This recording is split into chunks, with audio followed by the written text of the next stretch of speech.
अनिल जैन जी ने अभी कहा कि मेरे परिवार के लोग ग्वाला थे और उन्होंने कहा कि पैदा होने पर ही मेरा फ्यूचर तय हो जाता था। मैं उस बात को थोड़ा आगे बढ़ाना चाहता हूं। पैदा होने से पहले आपका फ्यूचर तय हो जाता था। आप पैदा ही नहीं हुए, आपकी कैपेबिलिटी भी नहीं मालूम, आपका नाम भी नहीं मालूम,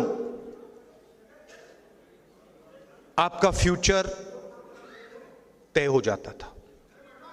और हिंदुस्तान के सारे लोगों को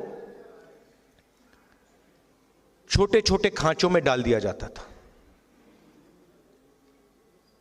आप इस काम के लायक हो, आप इस काम के लायक हो, आप इस काम के लायक हो, ये आप कभी नहीं कर सकते हो, ये आप कभी नहीं बोल पाओगे।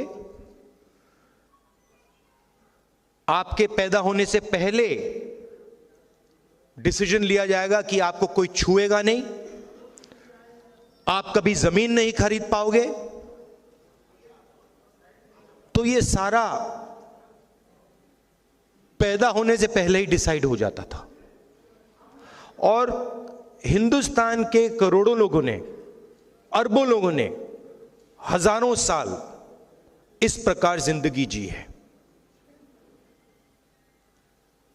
उन्होंने अपना फ्यूचर डिसाइड नहीं किया, समाज ने उनके लिए पैदा होने से पहले उनका फ्यूचर डिसाइड कर दिया। तो आप सोचिए कितना दुख, कितना दर्द, कितनी कैपेबिलिटी जाया हुई।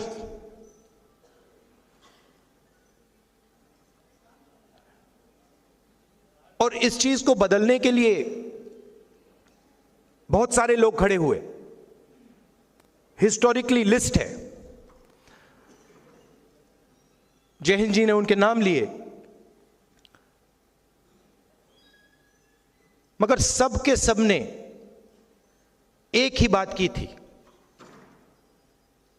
जो सच्चाई थी उसको उन्होंने एक्सेप्ट किया कि हमें यह दिख रहा है कि यह सच्चाई है और इस बात को मैं एक्सेप्ट कर रहा हूं। दो तरीके के लोग होते हैं, राजनीति में तो खासतौर एकदम दिख जाता है। पूरी जिंदगी सत्ता के पीछे दौड़ते दौड़ते दौड़ते दौड़ते सच्चाई को कभी एक्सेप्ट नहीं करते। ना अपनी सच्चाई एक्सेप्ट करते हैं, ना अपनी सच्चाई एक्सेप्ट करते हैं, ना किसी और की सच्चाई एक्सेप्ट करते हैं। उनको सिर्फ एक चीज दिखती है कि किसी ना किसी तरह मेरे हाथों में इन्फ्लुएंस आ जाए, सत्ता आ जाए, बाकी सब छोड़ो। और दूसरे तरीके के लोग होते हैं जो कहते हैं यह सच्चाई है, इसको मैं एक्सेप्ट कर रहा हूं, चाहे मुझे अच्छा लगे या बुरा लगे, मगर मुझे जो दिख रहा है उस बात को मैं पूरी तरह एक्सेप्ट कर रहा हूं। और अलग अलग समाज में अलग अलग जगह से ये लोग आए। अंबेडकर जी, महात्मा गांधी जी, पेरियार, बसवना, बुद्धा, ये अलग अलग अलग स्पेसेस से आए, मगर इन सब ने ये बात एक्सेप्ट की कि जो मैं देख रहा हूं ये सच है और मैं इसको छोड़ूंगा नहीं।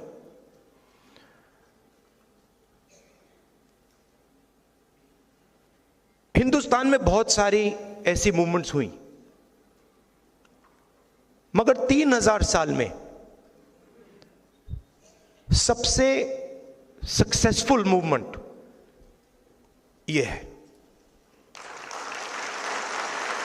और इसमें आप कहते हो कि ये संविधान अंबेडकर जी ने दिया, और उसमें सच्चाई है। अंबेडकर जी ने दिया, गांधी जी ने दिया, मगर ये एक सोच है। ये अंबेडकर जी से पहले भी थी। इसमें बुद्धा भी हैं, इसमें बसवन्ना जी भी हैं, इसमें पेरियार हैं, इसमें गांधी हैं, और सिर्फ वो नहीं है,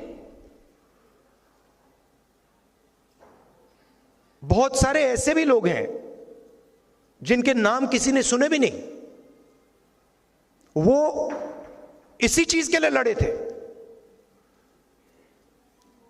किसान थे, मजदूर थे, नाई थे, बढ़ई थे, इसके लिए लड़े। उनका नाम आज हम नहीं जानते, मगर उनकी सोच इसमें है।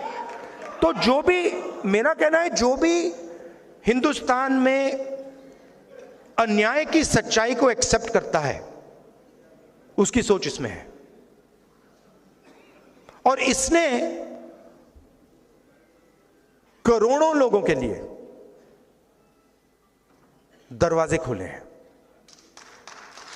और मैं यह भी कहना चाहता हूं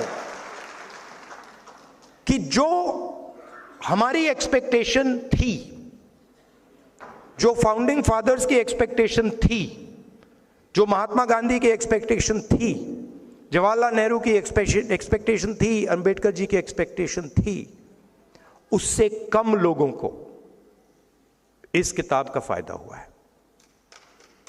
तो सक्सेस है, मगर फेलियर भी है। ओवरआर्चिंग सक्सेस नहीं है।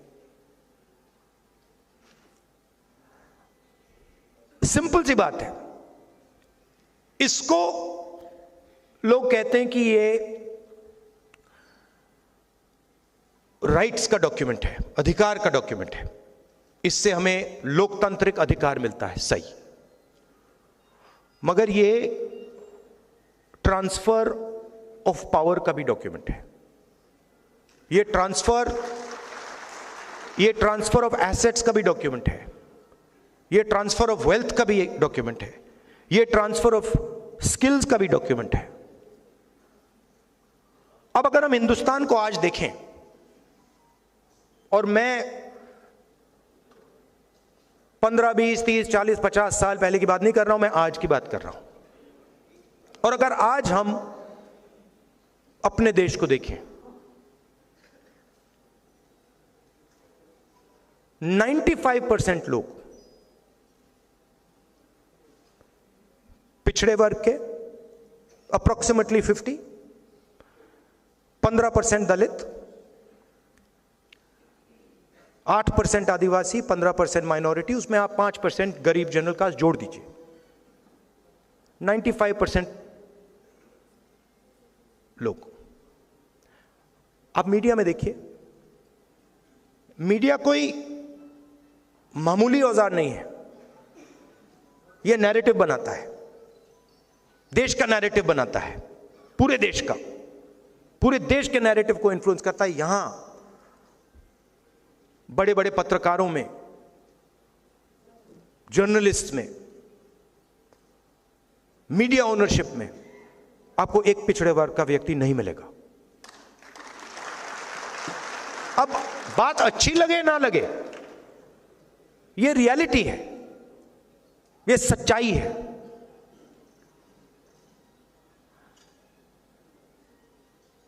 और छुपे तरीके से यह किया जाता है।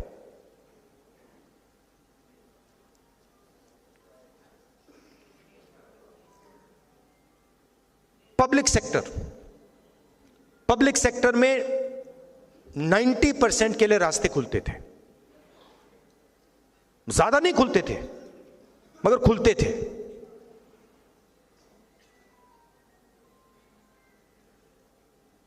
आज 200 सबसे बड़ी कंपनियों की लिस्ट निकालिए, उनकी सीनियर मैनेजमेंट की लिस्ट निकालिए,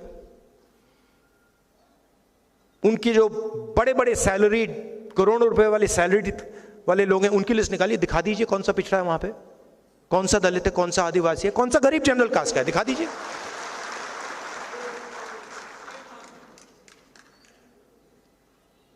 जुडिशरी में भी यही, सरकार में भी यही। और जो सच्चाई है वो छुपा दी जाती है। अग्निवीर स्कीम, अग्निवीर स्कीम में नुकसान किसका हुआ है, आपने कभी सोचा? सिंपल, एससी, एसटी, ओबीसी, गरीब जनरल कास्ट।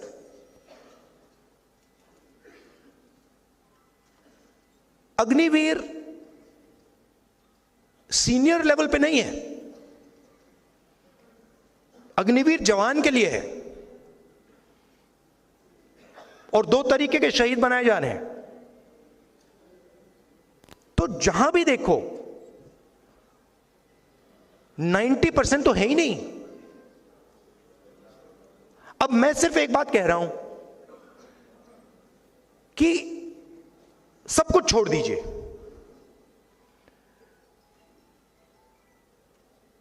सच्चाई तो देख लीजिए, जाति जनगणना कर लीजिए। अगर जो मैं बोल रहा हूं गलत है, कोई प्रॉब्लम नहीं है, मगर यह तो पता लगाइए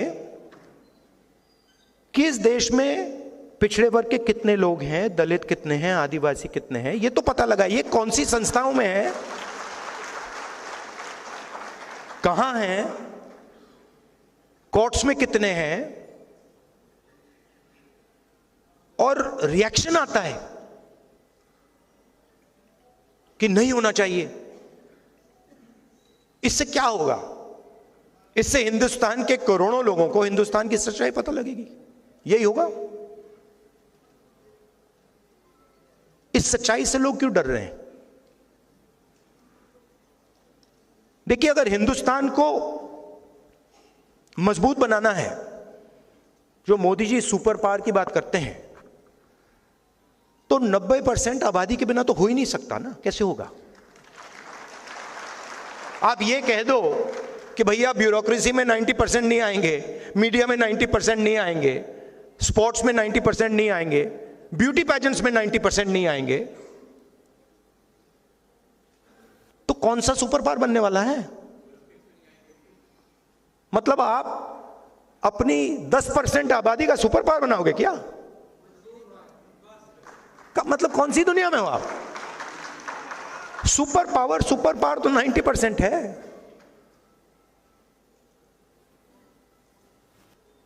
अब इस पर आक्रमण हो रहा है। मोदी जी कहते हैं मैं कॉन्स्टिट्यूशन को रद्द नहीं करना चाहता हूं। ठीक है, जब आप सीबीआई और ईडी को राजनीति और लोकतंत्र पर, जब आप सीबीआई और ईडी को लेकर राजनीति और लोकतंत्र पर आक्रमण करते हो, तो आप कॉन्स्टिट्यूशन पे आक्रमण कर रहे हो। जब आप सारे के सारे इंस्टीट्यूशंस में आरएसएस के लोग भर रहे हो, तो आप कॉन्स्टिट्यूशन पे आक्रमण कर रहे हो। जब आप बिना किसी से पूछे नोटबंदी करते हो और हिंदुस्तान के करोड़ों पिछड़े वर्ग के लोगों को, दलितों के, आदिवासियों की जिंदगी खत्म करते हो, तो आप कॉन्स्टिट्यूशन पर आक्रमण कर रहे हो। जब आप अग्निवीर योजना बिना आर्मी से पूछे लागू करते हो, आप कॉन्स्टिट्यूशन पर आक्रमण कर रहे हो। मोदी जी राजा हैं।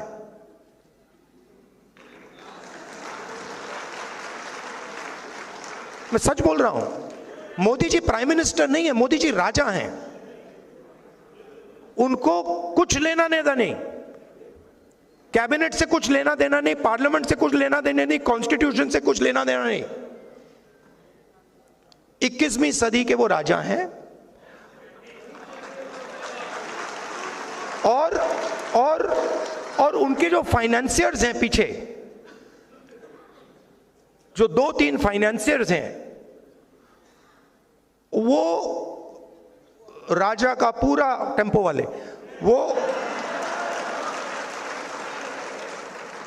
वो राजा, एक्चुअली वो राजा फ्रंट है। एक्चुअली राजा के पास पावर नहीं है, एक्चुअली पावर कहीं और है। तो ये सिचुएशन है। नहीं भैया, अनपढ़ राजा भी काम चला लेता। बहुत सारे अनपढ़ राजा हुए हैं हिंदुस्तान में, जिनमें अहंकार नहीं है, जिनमें अहंकार नहीं था, वो काम चला लेंगे। जो जनता की बात सुन लेते थे, ये दूसरे टाइप के हैं, ये किसी की नहीं सुनते। अब इनका लक्ष्य है कि पब्लिक सेक्टर को खत्म करो और जो दलितों के, आदिवासियों के, पिछड़ों के रास्ते हैं और गरीब जनरल कास्ट के जो रास्ते हैं, उनको एक एक करके खत्म करो। और इनके सारे के सारे नेता कह रहे हैं, खुल के कह रहे हैं कि हम रिजर्वेशन को खत्म कर देंगे। और मैं खुल के कह रहा हूं, आप रिजर्वेशन को कभी खत्म नहीं कर सकते हो। और सिर्फ ये नहीं, वो क्योंकि रिजर्वेशन 90% की आवाज है, तो रिजर्वेशन पर आक्रमण, कॉन्स्टिट्यूशन पर आक्रमण, पब्लिक सेक्टर पर आक्रमण, आर्मी पर आक्रमण, फाइनेंशियल सिस्टम पर आक्रमण। क्यों? क्योंकि इनके पीछे धन है, अरबों रुपए हैं। तो ये सिचुएशन है। अब थोड़ी सी प्रॉब्लम आ गई है। आपने देखा होगा, मोदी जी ने अदानी जी का, अंबानी जी का नाम ले लिया, भौंकला गए कि भैया आओ आओ मुझे बचाओ। यहां पे तो हिंदुस्तान की जनता ने घेर लिया मुझे, ये मतलब सबने घेर लिया। ये तो आरक्षण की बात कर रहे हैं, ये तो कॉन्स्टिट्यूशन की बात कर रहे हैं। अदानी जी, अंबानी जी बचाओ मुझे। वो कैसे बचाएं? वो नहीं बचा पाएंगे। बचा तो जनता ही सकती है। मैं कल टूर के बाद गाड़ी में था, वापस जा रहा था एयरपोर्ट से, तो बातचीत चल रही थी गाड़ी में और मैं कह रहा था कि देखिए, अलंकार और मेरी बात हो रही थी, तो मैंने उससे कहा देखिए रियलिटी क्या है। रियलिटी ये है कि मैं जनता की आवाज हूं, ठीक है। जब मैं ये कहता हूं, प्रेस वाले मतलब इसको समझते नहीं हूं, मैं एक्चुअली हूं ही नहीं, मैं हूं ही नहीं।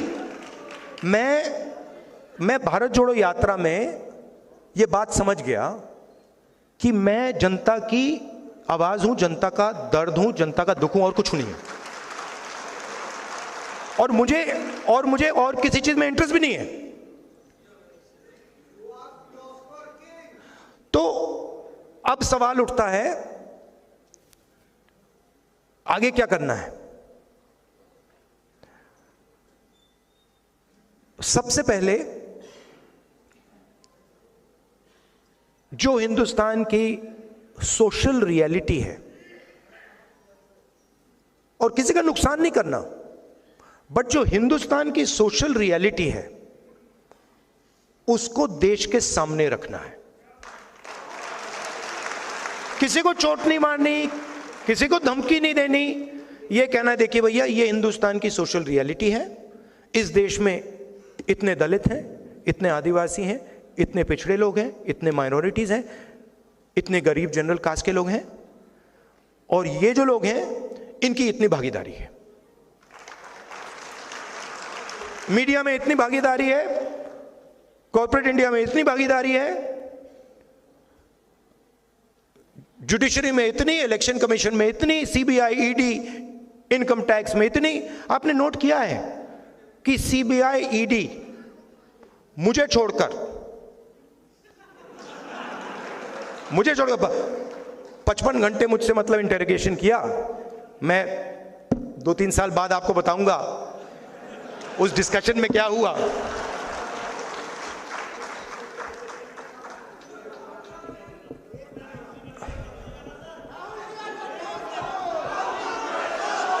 मैं बताऊं आपको क्या हुआ, बताऊं? मैंने ईडी के अफसर से बोला, ईडी के अफसर मुझे इंटरोगेट कर रहे थे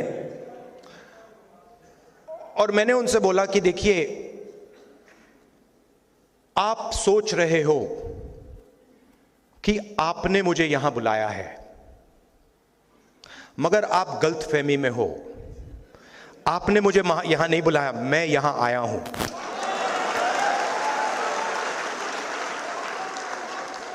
और आप जानते हो मैं यहां क्यों आया हूं?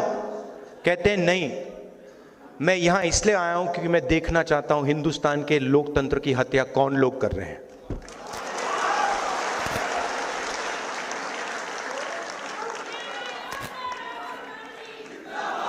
मतलब आप क्या समझे हो?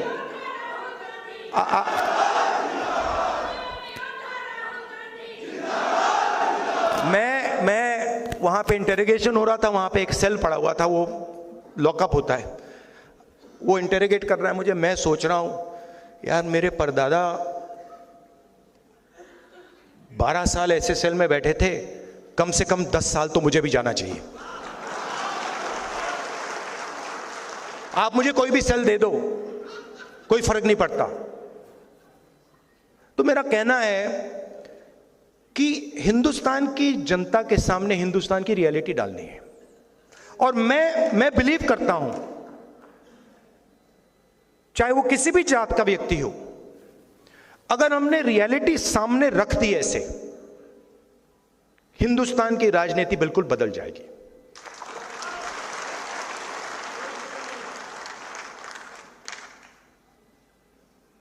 और उसको बदलना ही होगा, क्योंकि 90% को आप चुप नहीं रख सकते, 90% की शक्ति को आप कंट्रोल नहीं कर सकते, कुछ भी कर लो।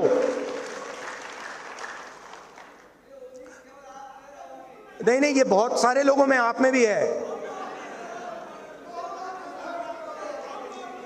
और राजनीति में ना, मेरा एक्सपीरियंस बताता हूं आपको, एक होता है जो सुबह उठता है, कहता है भैया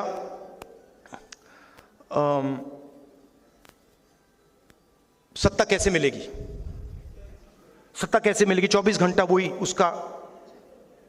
उसकी थिंकिंग होती है। अब मेरी दूसरी प्रॉब्लम है, नहीं, मैं उसके बीच में पैदा हुआ।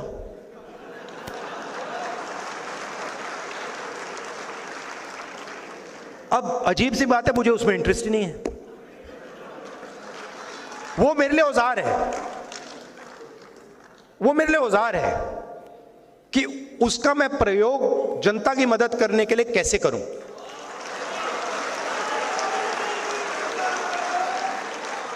वो मेरे लिए मतलब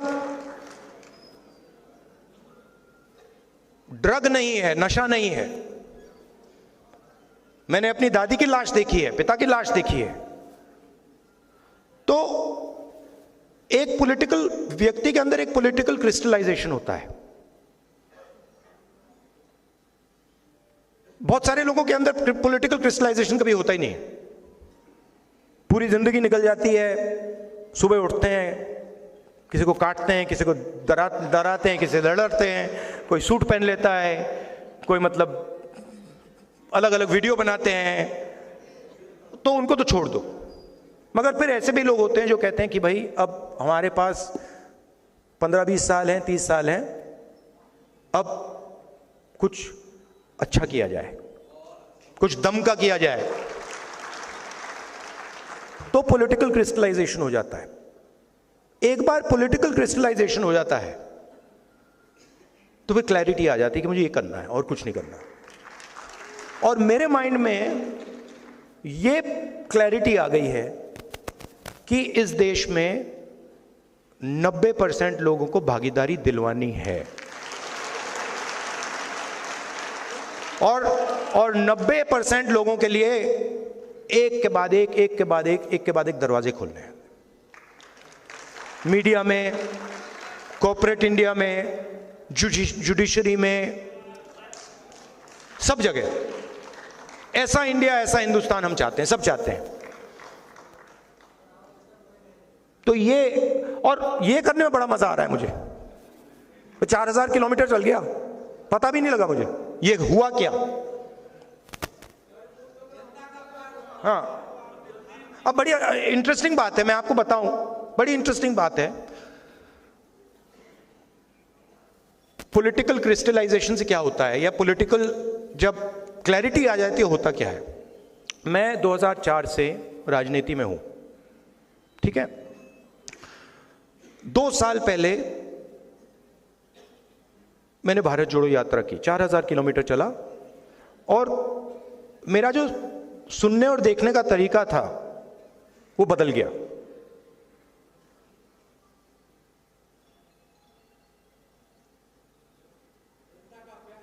नहीं, क्या करने लगा मैं, जैसे आप मेरे पास आए तो नॉर्मली जब व्यक्ति बात करता है तो वो सोचता है कि ठीक है मैं यहां हूं, मैं सुन रहा हूं। मैं क्या करने लगा, मैं आपकी पोजीशन लेने लगा। बात समझे? मैं अपने आप को छोड़ के आपके अंदर घुस के, ये आया मेरे पास, ये क्या देख रहा है, ये क्या बोल रहा है, ये क्या कहना चाह रहा है, तो वो चेंज आ गई। और बिल्कुल जो लोग बोल रहे थे उसका मतलब ही बदल गया। मतलब पहले क्या होता था, किसान आता था, बड़ी मुश्किल है, पैसा नहीं मिल रहा, भाई बीमार है, और मैं सुनता था। अब उसके बाद अब मैं क्या करता हूं, हाथ पकड़ लेता हूं, बस हाथ पकड़ लेता हूं और टाइट पकड़ लेता हूं और कहता हूं घबराओ मत, कुछ नहीं होगा। तो टोटल चेंज आ जाता है, कनेक्शन बन जाता है।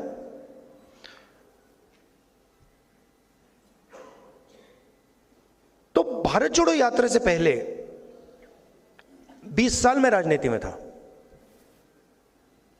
मगर मैंने मोहब्बत शब्द कभी यूज ही नहीं किया। सबसे पावरफुल शब्द है, आप सब कहेंगे कि दुनिया में सबसे पावरफुल शब्द मोहब्बत है, करेक्ट। तो ये जो अभी इन्होंने बोला ना, वी लव यू सर, ये भारत जोड़ो यात्रा से पहले किसी ने मुझे नहीं बोला था, और मैंने भी किसी को नहीं बोला था। मतलब मां को बोला था, बहन को बोला था, मगर किसी आम जनता को या किसी से जब मैं मिले, मैंने नहीं बोला, मगर मैंने बोलना शुरू कर दिया। और अजीब सी बात हुई, अब मैं आपको बता रहा हूं, दिल्ली में मैं वापस आता हूं एयरपोर्ट से, गाड़ी शीशा खोल के कहते हैं आई लव यू।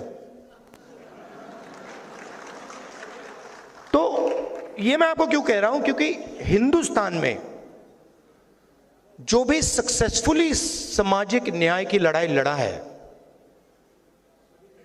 वो मोहब्बत से लड़ा है। जो सुपरस्टार हुए हैं वो मोहब्बत से लड़े हैं, वो नफरत से नहीं लड़े हैं। तो ये 2 चीजें जरूरी हैं कि सच्चाई होनी चाहिए, सच्चाई से पीछे नहीं टिकना चाहिए, हिलना नहीं चाहिए, कोई भी कॉस्ट दे दो, मगर ये सच्चाई है। और आप बोलो तो रिस्पेक्ट से, प्यार से, स्ट्रेंथ से। और मैं आपको एक बात की गारंटी दे देता हूं, एक बात तो मैं आपको बता देता हूं कि अब चुनाव हो रहा है, नरेंद्र मोदी जी प्रधानमंत्री नहीं बन रहे हैं। ये 100% मैं आपको, आप चाहते हो तो मैं यहां पे लिख के आपको सबको दे दूंगा, साइन करके दे दूंगा। क्योंकि देखिए हुआ क्या है, देखिए मैं पॉलिटिक्स को ना, हुआ क्या है, बड़ी इंटरेस्टिंग चीज हुई है, बड़ी इंटरेस्टिंग चीज हुई है। कि नरेंद्र मोदी जी की पूरी स्ट्रेटजी भाई को भाई से लड़ाने की है, और इस चुनाव में वो काम ही नहीं कर रहा है। वो मतलब आ रहे हैं, वो कह रहे हैं, लोग देख रहे हैं, कह रहे हैं भैया ये बोल क्या रहा है। तो वो चेंज आ गया है। और आप लिख लीजिए वो, अच्छा एक बात हो सकती है, अगर पूरी चीटिंग कर दी, अगर ईवीएम लपेट लिया, वैसे हो सकता है, मगर उसके अलावा ये 200 180 से आगे नहीं जा रहे। अब आपके सवाल हो, नहीं देखिए, मगर इसमें देखिए, इसमें एक बात मैं आपको बताना चाहता हूं कि हमारा जो मैनिफेस्टो है, क्रांतिकारी मैनिफेस्टो है। अगर आपने मैनिफेस्टो को देखा है, वो 90% को सपोर्ट करने वाला मैनिफेस्टो है। मगर सच्चाई ये है कि कांग्रेस पार्टी को भी आने वाले समय में अपनी राजनीति को बदलना होगा। ये करना पड़ेगा। और ये भी मैं कहना चाहता हूं कि कांग्रेस पार्टी ने भी गलतियां की हैं, और मैं कांग्रेस पार्टी का होता हुआ ये मैं कह रहा हूं। तो अब आपके सवाल हो, आप जरूर पूछिए।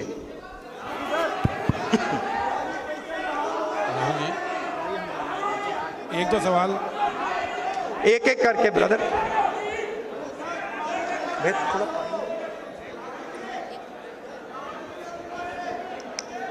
हेलो, आप कहाँ खड़े हैं? जस्टिस राहुल जी, मेरा सवाल आपसे है। जस्टिस मदन बी लोकुर और मीडिया के काफ़ी प्रधानमंत्री जी के साथ आपको 1-to-1 डिबेट के लिए कहाँ हैं आप जी? नहीं, सवाल कहाँ पूछ रहे हैं?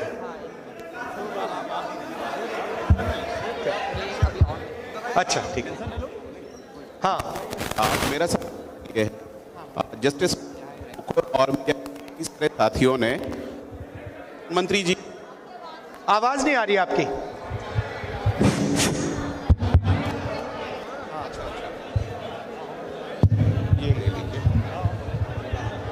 हेलो जी, मेरा सवाल आपसे ये है कि जस्टिस मदन बी लोकुर और मीडिया के काफ़ी सारे साथियों ने आपको प्रधानमंत्री जी के साथ 1-to-1 डिबेट के लिए आमंत्रित किया है, तो ये न्योता स्वीकार करते हैं? मैं 100% किसी से भी डिबेट करने को तैयार हूं, प्रधानमंत्री से। हेलो, मगर मैं प्रधानमंत्री को जानता हूं, प्रधानमंत्री मुझसे डिबेट नहीं करेंगे। आदरणीय राहुल सर, और हमारे प्रेसिडेंट खारगे जी भी हैं, वो भी डिबेट कर सकते हैं। आदरणीय राहुल सर, इधर मेरा एक सवाल है। हाँ जी। इस साइड में सर, इस साइड में मेरा एक सवाल है। हाँ जी सर, आपकी सरकार अगर बनती है तो आप पुरानी पेंशन बहाल करेंगे कि नहीं करेंगे? क्या? और आप पुरानी पेंशन बहाल करेंगे कि नहीं करेंगे? और आप अपने मैनिफेस्टो में पुरानी पेंशन का मुद्दा रखेंगे कि नहीं रखेंगे? सर, मेरा सवाल आपसे है। सभी शिक्षक कर्मचारियों, पूरे देश से शिक्षक कर्मचारियों से सवाल है आपके लिए। देखिए, मैनिफेस्टो में ये हमने नहीं रखा है, बट इसको हम कंसिडर करेंगे। मैनिफेस्टो में हमने ये जो 5 गारंटीज का कॉन्सेप्ट है जी सर, उसको रखा है, जी। But open to consideration. जी सर।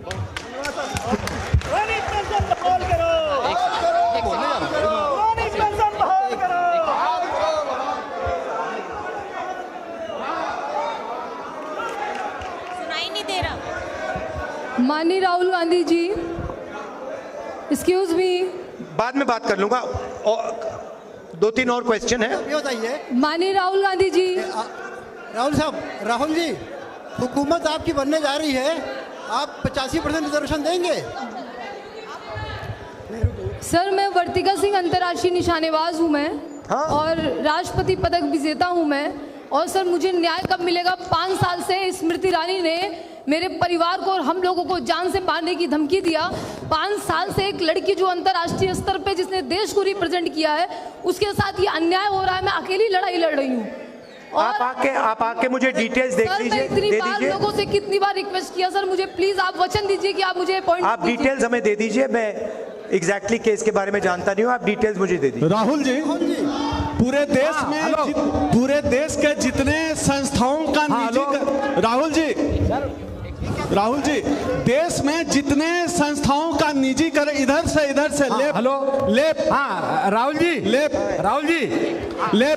जितनी जितनी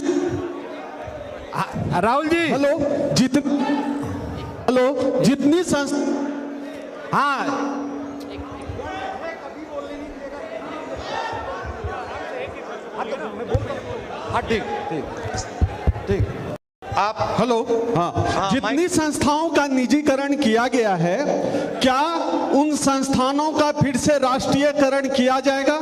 राष्ट्रीय क्या? निजीकरण को वापस करा जाएगा।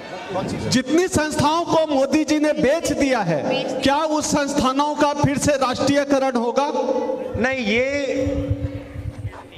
ये तो मुश्किल होगा, मगर ये जो ब्लेटेंट प्राइवेटाइजेशन किया जा रहा है, जो रेलवेज का डिस्कशन चल रहा है, जो बाकी बड़ी बड़ी संस्थाओं का डिस्कशन चल रहा है, ये ब्लेटेंट प्राइवेटाइजेशन हम अलाउ नहीं करेंगे।